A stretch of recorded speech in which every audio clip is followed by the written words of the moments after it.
The following story has been brought to you by StoriesToInspire.org. There's a family in Hanof, in Yerushalayim. They have 7 children. They're not well-to-do, but they're a very, very organized family. And every year the parents take these 7 kids on a vacation. And what they do, they have to rent a minivan. They don't have a car themselves. And they fill out an itinerary so all the kids can see it. We're going here, and here, and here. And that year they were going up north to Tveria and Tzfas.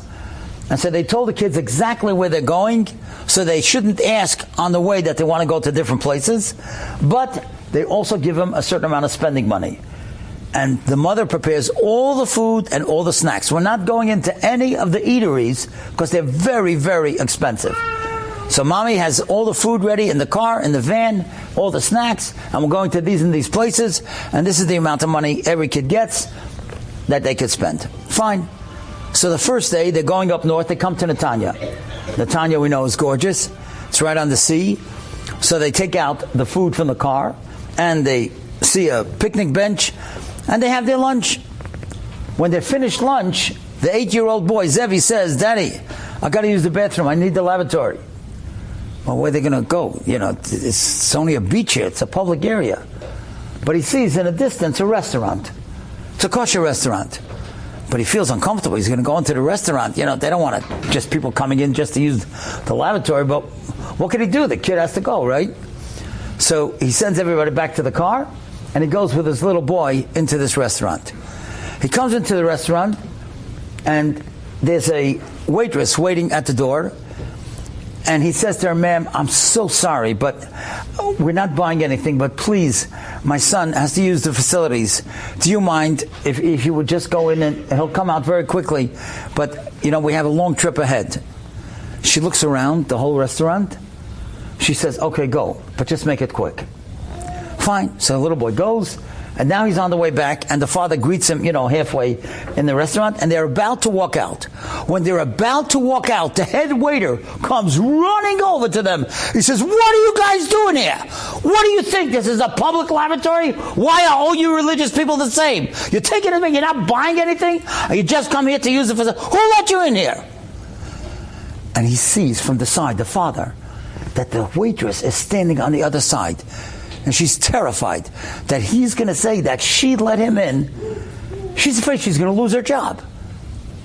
So he's got to think quickly. Now he remembers that he had a Rabbi from Genachowski, who was a murdik Baal Chesed in Slobodka. And he was his mashgiach. And he was thinking quickly, what will my Rabbi do here? And he says, "Sir, you're yelling for no reason." He said, "What do you mean?"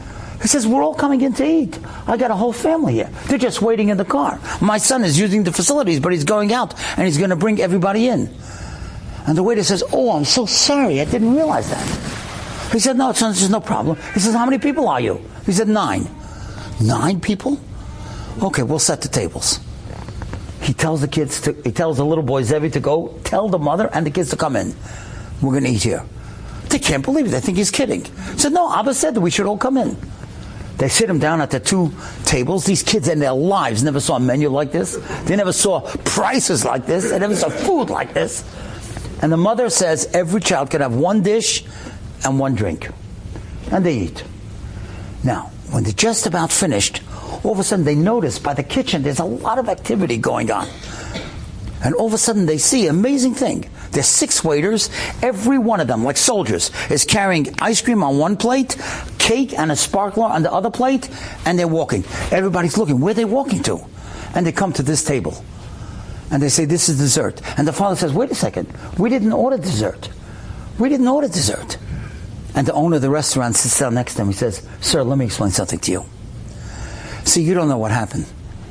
See, when you told this waiter that everybody should sit down, all your children should sit down, that waitress came into the kitchen and she was crying. And we asked her, 'What's going on?' She said, 'Somebody just did something for me that nobody in my life has ever done for me.' And we said, 'What happened?' She said, 'I know that father wasn't going to have his children there to eat, It was too expensive for him. But when he saw that I could be embarrassed or that I might lose my job, because I was positive if he says that I was the one who let him in, I would lose my job. And I was thinking, where else am I going to get another job? That's why I started crying. We were so amazed. And then she was crying again. She said, I cannot get over the kindness of that family. So we decided for special people, we got to do something special. That's why we brought you the dessert. Okay, the kids are eating the dessert, the sparklers, the cake, the ice cream, whatever. Finally, when they finish, the father says to the waiter, could you please bring me the bill? So they bring him the bill, and it's a half a sheet of paper in a folder, and in it says, the next time that you come, it's 50% off. So he says to the waiter, yeah, that's the next time, but what about now? What do I pay now? So the owner of the restaurant comes over to him. I try not to cry when I say what he said to him. The owner of the restaurant said to him, we have a policy in this restaurant. We only charge people. We don't charge malachim. We don't charge malachim. That's what we could all become. Malachim. Heilige Yidden. Enjoyed this story? Come again. Bring a friend. StoriesToInspire.org